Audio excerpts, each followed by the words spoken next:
Morning po, ayan. Salamat sa Diyos, nandito po tayo ulit. And gusto ko rin po magpasalamat kasi kahapon po nagkandak po tayo ng prayer dun sa may Bethel, sa men's, para sa men's ng World Mission Churches. So, nalapit po na men's gathering this November. And salamat po dahil marami naman pong nakadalo from other churches also. Kaya thank you kay Lord sa kanyang pagsama sa atin sa lahat ng kanyang mga gawain. Pwede ba mong pakibati yung katabi mo ng magandang umaga at bitihan mo siya? Ayan. Nawa ang ating mga ngiti po ay mag-minister po, magbigay ng kalakasan sa ating buhay. Ayan, salamat po sa Panginoon. Ready na ba tayo makinig po ng salita ng Diyos? Amen. Sige po, tayo po lahat ay itaas natin sa Panginoon ang mensahe po ng Panginoon. Aming dakilang Diyos, muli, iataas namin sa inyo ang aming pag-aaral ng iyong salita. Ang iyong banal na Espiritu ang patuloy na gumabay po sa amin, sa katotohanan. At Lord, anuman po ang mga bagay na hindi galing sa inyo ay pinapaalis namin, Panginoon. At Lord, tatanggapin lamang namin, Lord, ang iyong katotohanan, Panginoon. Liwanag ng iyong katotohanan sa umaga nito. Lord, bless your servant. Humble your servant to God. Protect your servant to God. To speak only the truth, Father God. Salamat po. May the meditation of my heart and the word of my mouth be pleasing to you. In Jesus' name, Amen. Amen. Palakpakan po natin si Lord sa umaga po nito. Okay. Tuloy pa rin po natin yung ating pag-aaral dito sa ating series po na Stress to Bless. Okay, nasa 4th week na po tayo. At this morning po, ay ang ating topic po is overcoming depression. Okay, overcoming depression. Now, bakit po ba natin ito pinag-aralan? Kasi itong mga problem po na ito, tulad po ng nakaraan, anxiety, at today po, depression, ito po ay mga problema po na kinakaharap po ng mga tao in our generation po. And for us po, the best medicine is prevention. Tama ba? The best treatment is prevention. Ibig sabihin, nangyayari ito, kaya pinag-aaralan natin para hindi natin maranasan, o kaya pag naranasan natin, alam natin kung paano siya haharapin.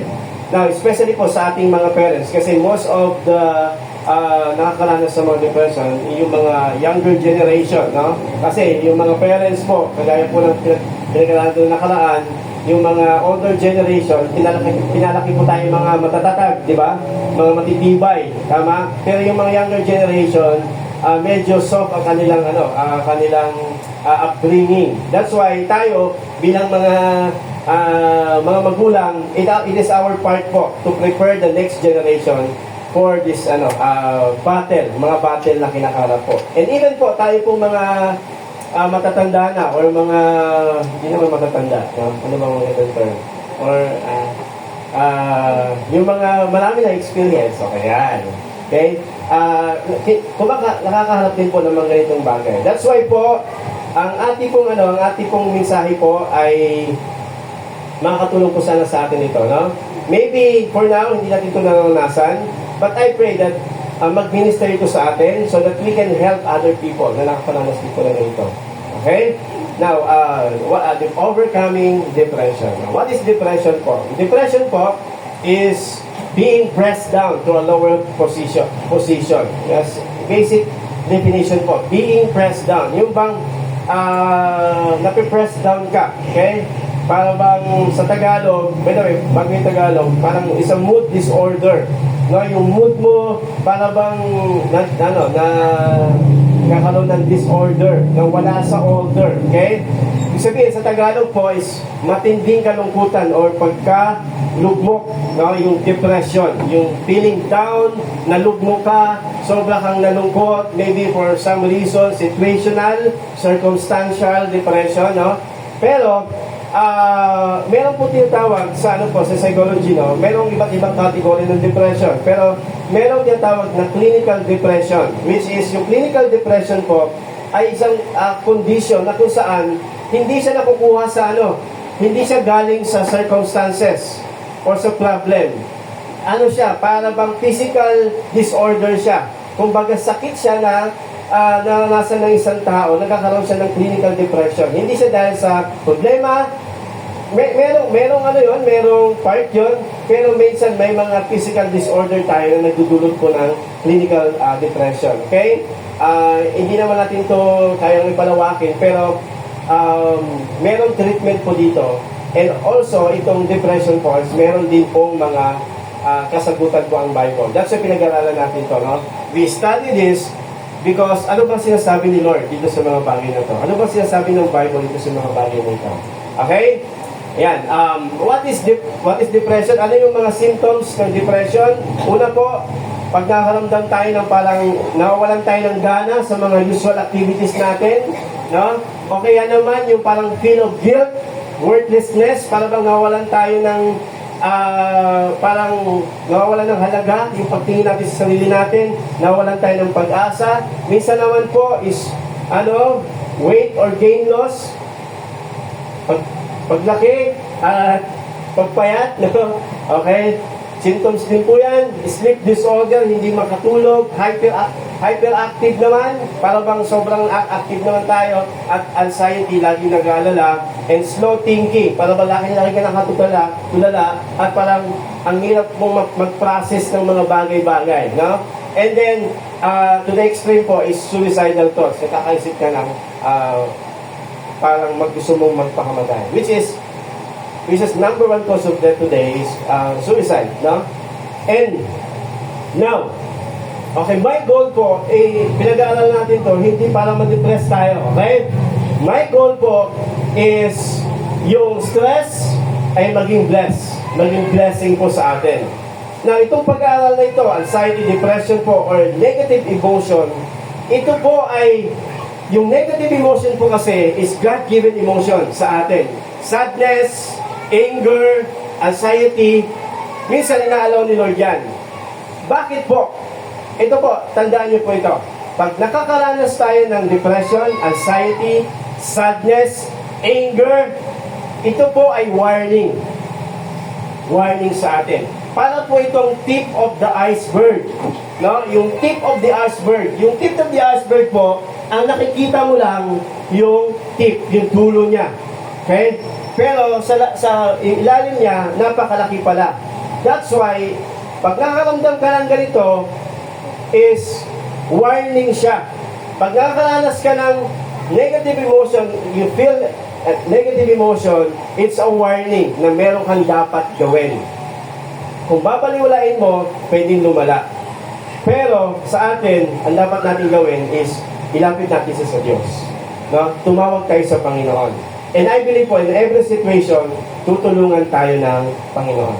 Pag nilapit natin ito sa Panginoon. In every situation, either sadness or anxieties po, nilapit natin sa Panginoon. And don't worry po, don't feel guilty pag tayo po nakakaramdam nito. Kasi even po yung mga tao sa Bible, nakakaramdam ng ganito. No? For example po si David, sabi ni David, verse 4 po ata yan. Verse 4. Sabi niya, bakit ba ako nalulungkot at nababagabag? Dapat magtiwala ako sa inyo, pupurihin ko kayong muli. Aking Diyos na tagapagligtas. Si David, kinakausap niya yung sarili niya. Kaya minsan, maganda po, kinakausap natin yung sarili natin, no? Huwag lang sa maraming tao. Kasi baka malan tayo na, no? Pag mag-isa tayo, bakit ba ako nalulungkot? Bakit ba ako nababagabag? Kinakausap ni David yung kanyang sarili. Sabi niya, dapat magtiwala ko sa inyo at pupurihin ko kayo muli. Ibig sabihin, when we feel lonely, dapat lumapit tayo sa Diyos. No? Sabi niya, my hope is in the Lord. At I will worship the Lord. And kung titignan niyo po yung context po nito, itong Psalms 1 at Psalms 42, marami nagsasabi na sinulat po ni David ito during yung hinahabol siya ni King Saul. O kaya naman hinahabol siya ng anak niya si Absalom. Kaya nasulat niya ito. Kaya sa verse 1, sabi niya, tulad ng isang usang sa tubig ng ilog ay nasasabik. O Diyos, ako'y sa inyo'y mananabik. Now, kung pag-aaralan po natin yung usa po, yung deer, kailan ba sila nagpa-pant sa water? Yung nagkakaroon sila ng tindi ng uhaw. Kailan po sila nakakaranas ng ganon? Ang deer po, hindi sila usually nakakaranas palagi ng ganon, ng matinding uhaw. Nakakaranas po sila ng matinding uhaw pag merong humahabol sa kanila. Merong humahabol sa kanila. Kaya, sobrang nahapo yung deer at naghahanap siya ng tubig. Ganun po yung ano dito. Ganun po ang parang in-explain ni David. Katulad daw siya ng isang usa. Meron naghahabol sa kanya. Merong pangalan na naghahabol sa kanya. That's why, ang pinupuntahan niya is sa presensya ng Diyos.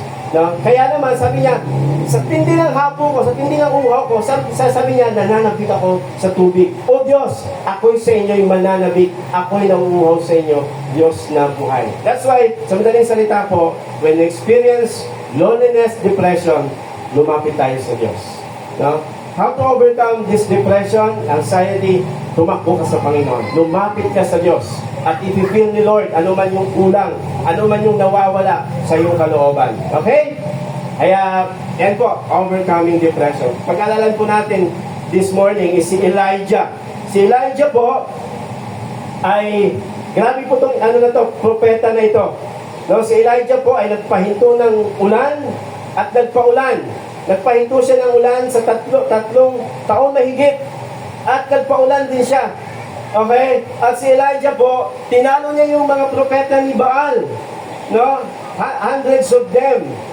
Sabi di ba binasa natin kanina sa 1 King chapter 19. So verse 18 po, na-encounter niya yung mga propeta ni Baal. Sabi niya, okay, papatunayan ko sa inyo na ang Diyos ng Israel, ang Diyos ko, ang tunay na Diyos. Maglabas kayo ng maglabas kayo ng mga panggatong at magpaapoy kayo. At yung mga propeta ni Baal, kahit anong panalangin niya na hindi nagkaroon ng apoy. Pero si Elijah, pinabuhusan pa ng tubig yung yung paligano, buhusan niya ng tubig, sige, buhusan niya ng tubig, damihan niyo pa. Tapos sabi niya, nag-pray si Elijah, Lord, bigyan niyo ng apoy. Sa isang iglap lang po, nagkaroon ng apoy yung mga panggatong po. Ganon katindi ito si Elijah. Pero, verse 17, verse 18, nagkaroon ng miracle.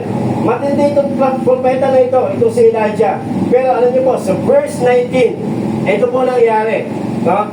Sinabi ni Aring Ahab sa kanyang asawa na si Jezebel, ang lahat ng ginawa ni Elias, kung paano pinatay ni Elias ang lahat ng mga propeta ni Baal. Kaya't nagpadala si Jezebel ng isang sugo upang sabihin kay Elias, patayin sana ako ng Diyos kung hindi ko gagawin sa iyo sa ganito ring oras ang ginawa mo sa mga propeta. Okay? Si Jezebel, asawa ni King Ahab, nagalit din siya at binigyan niya ng death threat si Elijah. Sino si Elijah? Matinding propeta. No? Tinalo niya yung mga propeta ni Baal, ang dami. At nagpaulan. Nag-miracle. Pero, alam niyo kung nangyari dito? Sa verse 3, natakot si Elijah na mamatay. Sabi nila, nakakatakot din talaga itong si Jezebel, no? Si Jezebel, kasi parang, kumbaga, sa Tagalog, sorry for the word, bruha itong babae na to. Bruha. Itong babae na ito. Kumbaga, ganun kalupit itong babae na to. At natakot siya. Pero, kita natin, no? Na even yung propeta ng Diyos, matinding miracle, naggawa ng miracle, nakakaranas din ng takot. At sa kalaunan po, na-depress itong pastor na ito, itong propeta po na ito. Kaya, ang sabi dyan, kaya't umalis siya at nagpunta sa Beersheba sa lupain ng Juda kasama ang kanyang utusan. Now, gusto ko lang po makita niyo po ito, no? Sabi dyan, kaya't umalis siya. Itong pag-alis niya ay base sa kanyang nararamdaman. Dahil natatakot siya kay Jezebel. By the way, meron tayong mga Jezebel today. Jezebel ng kuryente, Jezebel ng internet, yung mga bills, no? Mga Jezebel. Okay, mga bills natin, Jezebel ng bahay. Mga nakakatakot din yung mga bills na yan, no? Okay. Pero ito po, totoong Jezebel po ito. Pero yun yung mga Jezebel in our modern time. Kaya umalis siya. Now, makita po natin, yung pag-alis nga niya, base ito sa kanyang sarili lang. Natakot siya, tumakas siya. Pero makita natin sa verse 17, verse 2, sabi dyan, pagkatapos sinabi ni Yahweh kay Elias, umalis ka rito. Meron direction si Lord, umalis ka rito. Sa verse 8 to 9, sinabi sa kanya ni Yahweh, umalis ka rito. Pumunta ka sa sa Repat, no? And sa verse 18, chapter 18, verse 2, sinabi ni Yahweh kay Elias, pumunta ka na kay Ahab. Merong direction si Lord. Pero itong pag-alis niya dito, base sa kanyang pagkatakot. Ibig sabihin, personal decision niya po ito. Okay? Now, okay. Paano ba tayo tutulungan ni Lord pag tayo po ay nakaranas ng depression? Apat na bagay po. At itong apat na bagay po na nakuha po natin dito sa story po na ito. Ito po ay prayer ko po sa ating lahat. Prayer ko din po ito sa aking. Pag tayo nakaranas sa matindi kalungkutan, nawa po ibigay sa atin ng Panginoon at maranasan natin ito. Okay? Katulad na naranasan niya. No? By the way, bago pala yun, sabi niya, iniwan niya raw ng kanyang utusan at mag-isang pumunta sa ilang. Pagkatapos maghapong paglalakad, naupo siya sa ilalim ng isang puno at nanalangin ng ganito. Tingnan niyo po how depressed this prophet of God. Yahweh, kunin niyo ako. Ako po'y hirap na. Mabuti pa pong mamatay na ako. Can you imagine? A prophet of God prayed this prayer. No, Lord, kunin niyo na ako. Ano niyo ba, na experience na yung ganung prayer. Lord, ako hirap na ako, kunin niyo na ako. No? It is real po, even po sa mga man of God. Now, paano ba tinulungan ni Elijah? Ni God, si Elijah po. Okay? Binigyan si Elijah ng panibagong kalakasan, new strength. Okay? Yan yung ginawa ng Diyos. Binigyan siya ng new strength. Ano pa? New perspective, bagong pag-iisip, bagong pananaw. At binigyan siya ng bagong misyon. At bagong katiyakan, kasi karuduhan. Ginamit ko yung salitang new, no? Kasi every time na nakaranas tayo ng mga ganitong matindi kalungkutan, we need a new refreshment from God, new strength, new perspective, new mission, new purpose, and new assurance. Nawa po, ganun yung maranasan natin pag tayo pa nakaranas ng mga ganitong problema. Okay? Tingnan natin, anong ginawa ng Diyos? New strength. Pagkatapos nahiga siya at nakatulog, ngunit dumating ang isang anghel, kinalibit siya nito at ang sabi, gising at kumain ka. Pagdating nito sa isang lugar, nakatulog siya, may anghel at pinakain siya, gising at kumain ka. Nang siya'y lumingon, nakita niya sa may ulunan niya isang tinapay. Okay? Tinapay. Alam niyo kung anong tinapay ito? Meron akong trivia sa inyo kung anong tinapay ito. Kasi ang nagbigay angel. Kaya Angel's Burger po ito. Okay, joke lang. Okay, marahil, hindi natin alam kung anong tinapay ko. Pinapatawa ko lang po kayo sa konti, no? Nang siya ay lumingon, nakita niya sa may ulunan ng isang tinapay na niluto sa ibabaw ng mainit na bato. At tubig sa isang lagayan. Kumain siya at uminom. Pagkatapos kahiga siya ulit, ngunit bumalik ang anghel ni Yahweh, ginising siya muli at sinabi, bumangon ka at kumain, napakahaba pa ng lalakarin mo. When times of depression, loneliness, extreme sadness po, we need physical strength. That is number one na kailangan natin gawin. Magpahinga, no? Matulog, kumain. Pag tayo po ay sobrang nadidepress, kailangan natin ng physical strength. Kailangan natin ng strength. Kailangan natin ng refreshment. Kailangan natin ma-revive. Kasi po, tayo po ay body, soul, and spirit. No? At kailangan natin palakasin. Kasi may mga, alam nyo, may mga ganito, no? Ang extreme kasi minsan, ang extreme ganito. Pag may nakakaranas ng depression, matinding kalungkutan. Minsan nire-rebuke natin depression. May mga, I rebuke the spirit of depression. Mga ganon. And sometimes, minsan kinakaligtaan natin yung physical side ng buhay ng tao. Tama? That is extreme. Dati po, meron akong ganun experience. No, merong kabataan na na-depress talaga siya.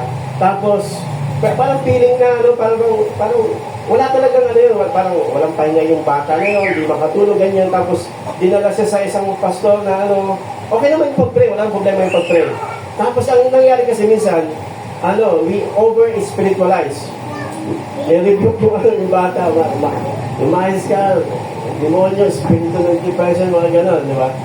It's okay to pray, no? Pero sometimes we need balance treatment doon sa mga problema na ito. Okay?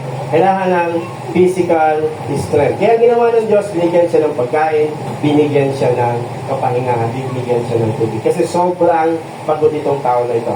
Okay? And pangalawa po is new perspective. Ito po, dito po tayo magpo-focus. New perspective. And sabi diyan, kumain niya siyang muli at uminom, at nang pagkain iyon nagbigay sa kanya ng sapat na lakas upang maglakbay ng 4 na araw at 40 gabi hanggang sa Sinai, ang bundok ng Diyos. Grabe, no? Pumunta siya ng Beersheba, 20 hours po pagpunta doon. Tapos, pag nakapagpahinga siya, pupunta naman siya doon sa isang bundok. At ilang araw daw po? 40 nights and 40 days. Napakahaba po. Pero gusto ko pong merong significance kasi ang lugar na ito, no? Yung Mount of Sinai, no? The Mount of Horeb, the Mountain of God. Para pinapakita sa atin ng Diyos, no, na sa tuwing tayo po ay nakapagpahinga na, no, at sa tuwing tayo po ay nakaranas ng ganitong sitwasyon, punta tayo sa tamang lugar. At ang tamang lugar na pupunta natin, doon sa presensya ng Diyos. Kaya nga si Elijah, saan siya pinapunta? Saan siya pumunta? Doon sa Mount Horeb, doon sa bundok ni Yahweh. Dito kinatagpo ni God si Moses. Dito binigay yung instruction ng Diyos, yung 10 Commandments. This is the Mount of God, na kung saan po makakatulong tayo, makakasumpong tayo, no, ng kalakasan, panibagong perspective. Sometimes kasi, ito po yung ating problem po. Ang problema po natin, yung ating nararamdaman, minsan, kung ano yung nararamdaman natin, yun na yung nagiging problema na, yun na yung nagiging kaisipan natin. Yun na yung pinapaniwalaan natin. Okay? Dahil po sa matinding nararamdaman natin, minsan mas pinipili natin paniwalaan kung ano yung nararamdaman natin. I tell you po, yung nararamdaman natin, madalas, hindi yun ang totoo. Okay? Kaya kailangan natin ng fresh thinking, perspective. Kasi madalas, di ba sabi ng Bible, ang puso magdalaya. Kaya wag natin palaging tawag dito, paniwalaan kung ano yung nararamdaman natin. Humingi tayo ng fresh perspective, pananaw sa Diyos. Tamang pag-iisip sa Diyos. Lumapit tayo sa Diyos. Sabi nga nila po, no, depression is a mental disorder. Therefore, depression is overcome by putting our mind in order. Putting our minds in order. Kailangan natin ng tamang pag-iisip, tamang pananaw. Huwag natin hayaan na yung ating nararamdaman, yun ang magdikta ng ating action, ng ating gagawin. Ay, dinaramdaman ko. Ay, parang kawawa na ako, pinabayaan ako. Ganun na ganun yung nararamdaman ni Elijah. Tingnan niyo po sa verse 9 to 10. Pumasok siya sa isang yungib at doon nagpalipas ng gabi. Walang ano-ano ay nagsalita sa kanya si Yahweh. Sabi niya, anong ginagawa mo rito, Elias? Anong ginagawa mo dito? Elijah. Inausap siya ng Diyos. Sumagot si Elias. Tingnan niyo po mabuti. Yahweh, Diyos na makapangyarihan sa lahat, ikaw lang po ang pinaglilingkuran ko sa tanang buhay ko. Meron ba kayong ganitong parang experience? Lord, naglilingkod naman ako sa iyo. Bakit ko naranasan to? Di ba? Lord, I'm serving you. Naging tapat naman ako sa inyo. Bakit ko naranasan to? Naranasan to. Kaya sabi diyan, binasak nila ang iyong mga altar at pinatay ang iyong mga propeta. At ako na lamang ang natitira at pinaghahanap nila ako at papatayin. Kaya po, this is part of our weakness po sa human. Nadadala tayo ng ating nararamdaman, ng ating feeling, at yun ang madalas nating pinapaniwalaan. Kaya po, listen to this po. Sa gitna ng problema po, minsan, ang nasusunod sa atin, yung ating nararamdaman. At ito po yung madalas po na pandalaya ng kaaway. Ito po, we maximize the bad things and we minimize the good things. No? Pag tayo po na-overwhelm ng ating nararamdaman, minsan po na ma-maximize yung masasamang bagay. No? Ibig sabihin na highlight yung masamang bagay at nami-minimize naman yung mga maliliit na bagay. For example po, meron tayong problema. Meron tayong matinding pinagdadaanan sa buhay. And sometimes, dahil na-overwhelm tayo sa ating emotion, sa ating nararamdaman, sometimes, mas nakikita natin yung mga negatibong bagay, yung mga masasamang bagay, rather than yung mga mabubuting bagay. Minsan, pinapalaki natin sa ating isipan yung mga masasamang bagay, hindi yung mabubuting bagay. Okay? Kaya po, may advice po, no? May advice. Every time when you feel an extreme sadness, do not follow your emotion. No? Go to God for God's instruction. Punta ka sa Diyos, manalangin ka sa Panginoon. Lumapit ka sa Panginoon. Kasi madalas is nagkakamali yung ating emotion. Tingnan niyo po. Kaya, huwag kayong mabalisa tungkol sa anumang bagay. Pilipos 4:6. Sa halip, hinginin niyo sa Diyos ang lahat ng inyong kailangan sa pamamagitan ng panalangin o may pasasalamat. At ang kapayapaan ng Diyos na hindi kayang maunawaan ng tao ang siyang mag-iingat sa inyong puso at pag-iisip dahil sa inyong pag-iisa kay Kristo Jesus. Hindi, ang verse na ito, hindi na nagtapos doon. Hindi na sinabi ni Pablo na, huwag kang magbalisa at manalangin ka. Hindi na nagtapos doon. Merong verse 8, sabi sa verse 8, kaya bilang pagtatapos, mga kapatid, lagi niyo yung isa-isip. Ibig sabihin, palitan niyo yung mga negatibong bagay o yung mga inaalala niyo sa buhay, palitan niyo. Bilang pagtatapos, mga kapatid, lagi niyo yung isa-isip ang mga bagay na karapat-dapat, kapuri-puri, mga bagay na totoo, marangal, matuwid, malinis, kaibig-ibig at kagalang-galang. Kaya if we want to change our situation, it begins by changing our mind, our mindset, our perspective. No? Tama ba? Sabi nga ng isang pastor if you want to change your life, change the way you think. Yung pananaw. Kasi yung pananaw, yun yung, yung pananaw, magdidikta yan ng ating emotion. At yung emotion natin, magbibigay sa atin ng kalakasan para gawin yun. Okay? Thinking, emotion, saka action. Dapat, meron kang tamang pag-iisip, tamang pananaw. At yun ang magdikta sa iyo sa tamang pakiramdam. At magdala sa iyo sa tamang action, sa tamang pagtugon. Amen po ba, mga kapatid? Paano tayo makakahanap ng tamang pananaw? Sa salita ng Diyos. No? Gawin din po si Pablo. Okay? Tingnan niyo po si Pablo. Sabi niya, at hindi na pinagdadaanan ni Pablo, sa magkabila-kabila, sinisiil kami, ngunit hindi nagigipit. Naguguluhan kami, ngunit hindi lubos na manghihina. Inuusik kami, ngunit hindi pinapabayaan. Nabubuwal, ngunit hindi mawawasak. Taglay namin lagi sa aming katawan ang kamatayan ng Panginoong Hesus upang maipakita rin sa aming katawan ang buhay ni Hesus. Hindi naranasan nila, no? They are pressed down but not crushed, sabi ni Pablo. Nakala sila ng persecution, pero hindi kailanman sila nawawasak. Anong sikreto nila? Sikreto ni Pablo, kaya hindi kami pinanghihinaan ng loob. Bagamat ang aming panlabas na pagkatawa ay nabubulok, binibigyan naman ng panibagong lakas sa araw-araw ang aming panloob na pagkatao.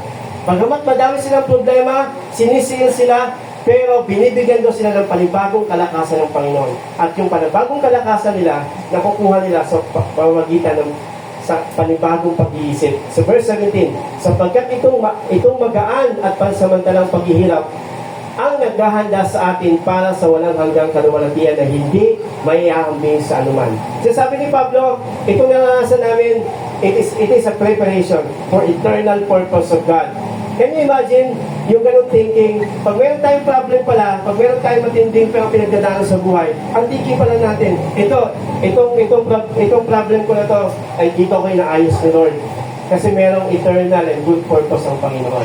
Kaya sabi dyan na, naghahanda sa atin para sa walang hanggang kaluwalhatian na hindi may hambing sa anuman. No? Ibig sabihin, merong purpose ni Lord kung bakit natin yung pinagdadaanan. Sapagkat hindi namin pinagmamasdan ang mga bagay na nakikita. No? Yung perspective pala nila, hindi sa kung ano yung sitwasyon, kung ano yung naranasan nila, kundi sa mga bagay na hindi nakikita. no, for eternal purpose, sapagkat ang mga bagay na nakikita ay pansamantala lamang, subalit ang mga bagay na hindi nakikita ay walang hanggan. Ang sinasabi ng Bible po, yung perspective ni Paul, yung pananaw ni Paul, ayon po sa salita ng Panginoon. Yung habol ni Paul sa buhay ay hindi lang yung pansamantalang kalagayan. Yung habol ni Paul, ang pinupulso ni Paul, is yung eternal purpose ng Panginoon. Ano ba ang ginagawa sa akin ni Lord? Ano ba ang purpose sa akin ni Lord? Kung bakit ko ito pinagdadaanan sa aking buhay. Yun yung perspective ni Paul. Okay? Amen? Ayan, anong sunod na nangyari? Ganito ang sagot niya. Lumabas ka at tumayo sa ibabaw ng bundok sa harapan ko, sabi ni Lord kay Elijah. Pagkasabi nito, dumaan si Yahweh at umihip ang napakalakas na hangin. Sumabog ang bundok at nagkadulog-dulog ang mga bato sa lakas ng hangin. Ngunit wala sa hangin si Yahweh. Nang tumigil ang hangin at lumindol, ngunit wala sa lindol si Yahweh. Pagkalipas ng lindol at tumidlat, ngunit wala rin sa kidlat si Yahweh. Pagkalipas ng kidlat, narinig niya ang isang banayad na tinig. Bakit ganitong ginawa ni Lord? Kasi in the previous chapter, nakikita lang niya, no? Nakikita lang ni Elijah yung mga kamangamanghang ginagawa ng Panginoon. Pero alam niyo po, ang pinakasukatan ng pagkilos ng Diyos ay hindi lang doon sa mga bagay na nakikita natin. Hindi lang sa mga panalangin na sinasagot ng Diyos. Hindi lang sa mga milagro na nararanasan natin. Alam niyo po, ang pinaka-blessing, no? Ang pinaka-blessing is yung kung ano yung sinasabi sa inyo ni Lord. Ano tinuturo sa akin ng Panginoon? At ang sabi dyan, narinig niya ang isang banayad na tinig ng Diyos. God's whisper. God's whisper. Wala si Lord doon sa pagwasak ng mundo. Wala doon si Lord sa kidlat. Wala si Lord doon sa lindol. Ang nasa ng Diyos, nandun sa banayad na tinig ng Panginoon. And sometimes this is ito yung bagay na nanineglect natin, mga kapatid. Yung boses ni Lord. Yung tinig ng Panginoon. Sometimes, when we experience difficult circumstances, ang hinahanap agad natin, yung mga milagrosong pagkilos ng Diyos.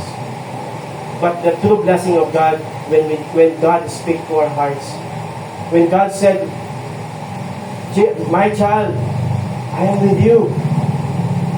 Sagot kita, no? Tutulungan kita, hawak-hawak kita. Okay, the most important prayer, no, ay hindi yung dami mo sinasabi kay Lord. The most important prayer is when we clean our ears to God, when we listen to God. Ulitin ko po, no? Yung pinaka-importanting panalangin ay hindi yung madami kang sinabi kay Lord, kundi yung pakikinig sa Diyos. Pakikinig sa Panginoon. That's why, mga kapatid, it is important po today, in our very noisy world, we need to have time to turn off from many things and to slow down ourselves, to quiet ourselves, and listen to God. Especially po, pag tayo po nakakaranas ng matinding pagsubok. Overwhelming. Pero ang pinaka-importante is yung lumapit ka sa Diyos at makinig ka rin sa Panginoon. Hindi mo masama na, sigaw mo kay Lord, lapit mo sa Panginoon lahat ng pinagdadaanan mo. Hindi ko masama yun, ha? Pero minsan nakakita natin yung pakikinig natin sa ating Panginoon. What God is saying to your situation. Kaya po, isang theologian, sabi niya, si A.W. Tozer, pain, loneliness, suffering is the megaphone of God. Is the megaphone of God. Kasi when we are in pain, minsan doon natin narinig si Lord. Doon natin nahanap si Lord. Okay? Amen? Kaya, ano nangyari? Sunod, ang binigay kay Elijah. Sorry po, medyo na-extend ako ng konti. Ano binigay kay Elijah? New mission. Hindi lang new strength, hindi lang new perspective, kundi new mission. Okay? Ayan. Anong sabi ni Lord? Sinabi sa kanya ni Yahweh. By the way, anong rant ni Elijah? Kinausap niya ulit, no? Sumagot siya, Yahweh, Diyos ko, makapangyarihan Diyos, ikaw lahat, ikaw lamang pinaglilingkuran ko. Ang sabi niya, sabi niya dyan, binasat nila ang iyong altar, pinatay ang iyong mga propeta, ako na lamang natitira, at pinaghahanap nila upang patayin din. Yun yung nararamdaman ni Elijah. Pero ano pansin niyo ba doon sa binasa natin? Itong rant ni Elijah, hindi siya sinagot ni Lord about dito. Napansin niyo ba yun? Hindi sinagot ni Lord. Kasi, emotion natin ni Elijah eh. It's okay to pour out your emotion, pero ano sabi ni Lord? Instead of para sagutin siya ni Lord, ang binigay sa kanya ni Lord, bagong mission. Mission. Kaya sabi diyan, sinabi sa kanya ni Yahweh, bumalik ka sa ilang at na malapit sa Damasco. Bumalik ka, Elijah. Punta ka doon, balik. Pagkatapos, pumasok ka sa lungsod at buhusan mo ng langis si Hazael bilang hari ng Syria. At si Jehu na anak ni Nimsi bilang hari naman ng Israel. Buhusan mo rin ng langis si Eliseo, yung pumalit kay Elijah na anak ni Safat na taga-Abel, Mehola bilang propeta na nahalili sa iyo. Ibig sabihin, sinasabi ng Diyos kay Elijah, bumalik ka, hindi ka pa tapos. Meron pang pinapagawa sa iyo si Lord. Sa gitna ng nararamdaman mo, Elijah, your depression is not the end. Your loneliness is not final. It's not the conclusion. Your problem is not the conclusion. You have a new mission. You have a new mission. Amen? Kaya, sabi ni Lord, bumalik ka, Elijah, meron kang gagawin. At ang yung gagawin niya, matindi yung gagawin niya. No? Matindi yung gagawin niya. Mag-aanoin siya ng hari. Mag-aanoin siya ng panibagong propeta. Kaya, sabi sa ni Lord sa oras na ito, bumalik ka. Sabi mo sa katabi mo, bumalik ka. Sabi mo sa katabi mo, bumangon ka. May pinapagawa pa sa si Lord. Amen? When we experience depression, loneliness, sadness, sabihin natin sa sarili natin, bumalik ka. Diyan, bumalik ka. Diyan, bumangon ka. May pinapagawa pa sa si Lord. Huwag kang ihinto dyan sa problema. Meron pang pinapagawa sa si Lord. At alam niyo po, ang pinapagawa sa ni Lord, mas greater thing. Alam natin, yung pag-anoint niya kay Eliseo, si Eliseo po, ay mas doble yung kanyang miracle na ginawa kaysa kay Elias. Okay? By the way, ito po, ang lastly po, sabi dyan, a new assurance. Kailangan natin ito, no? New strength, new perspective, new mission, and new assurance. Bakit tayo babalik? Unang-una, pinapabalik tayo ni Lord. Pero bakit tayo babalik? Kasi meron kasiguraduhan ang pinapagawa sa atin ng Diyos. No?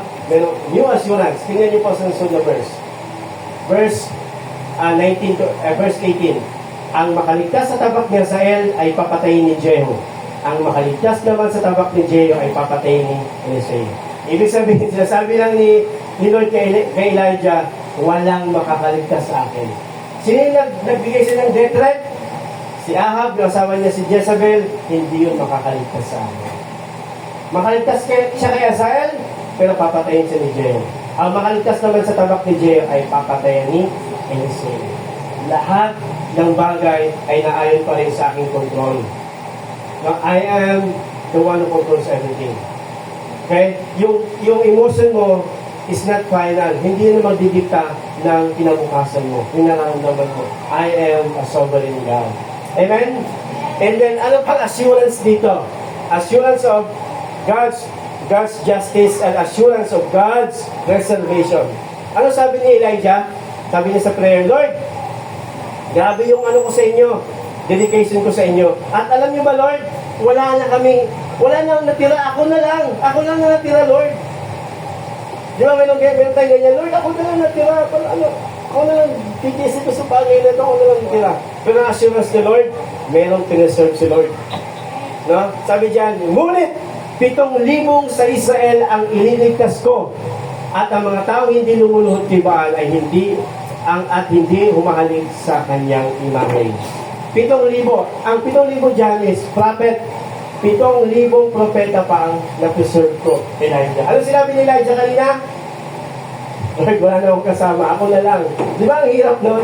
Ikaw na lang ang isa. Pero at the back of God's curtain, hindi nakita ni Elijah. Pero alam niyo po, meron palang preserve si Lord na 7,000 propeta na kahit kailan hindi lumuhod kay Baal. Ano sinabi ni Elijah? Lord, ako na lang mag-isa. Lahat sila, Lord sila, lumuhod sila sa binasag nila yata, lumuhod sila kay Baal. Pero meron taong preserve si Lord. At yun ang maging kasama mo, Elijah. Kaya mga kapatid, when we overcome, when we experience depression, I pray, yung panibagong kalakasan ng Diyos, maranasan natin. Yung panibagong perspective, pananaw, makita natin. At panibagong misyon, no? At ang panibagong assurance. No? If we go back to God and listen to God, pwede natin maranasan ito.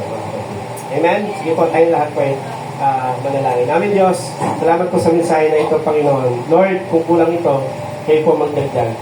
At kung sobra naman po ito, Diyos, kayo po magbawas, Panginoon. Purihin ka, Panginoon. Purihin ka at maghari ang iyong banal na Espiritu ang iyong salita sa aming buhay. Salamat po sa pangalan ni Jesus. Amen. Amen. God bless po sa ating lahat.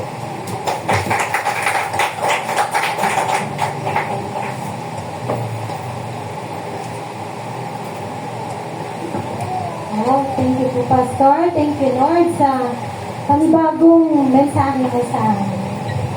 At kapag ka tayo'y nananalangin, kailangan na pina-quiet place at i-turn off natin ang lahat. Kailangan natin pakinggan ang whisper ng Panginoon sa atin. Ayan po. So, para po sa ating call to offer